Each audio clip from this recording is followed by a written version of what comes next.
তিনজন যুবক কাজের জন্য বেরিয়েছে, পথিমধ্যে 4টা স্বর্ণের টুকরা পেয়েছে। যুবক কয়টা? স্বর্ণ পাইছে কয়টা? মহা খুশি, খুশিতে বাকবাকুম। 4টা স্বর্ণের বড় বড় টুকরা পাইছে, আমরা আজীবন খেলে বসে খেয়ে যেতে পারবো, কিচ্ছু লাগবে না আমাদের।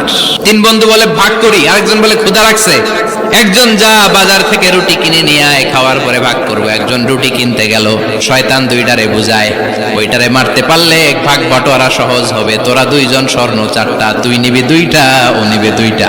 হিসাব সহজ না? 2 বন্ধু প্ল্যান করছে, ওইটারে মাইরা তুই 2টা আমি 2টা।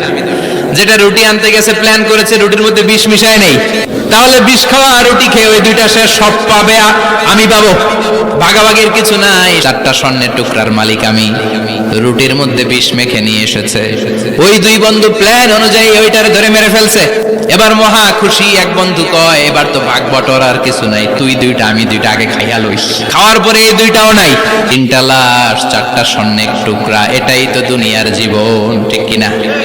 আসল জীবন কবর থেকে শুরু হবে, কোন ঠিক কিনা?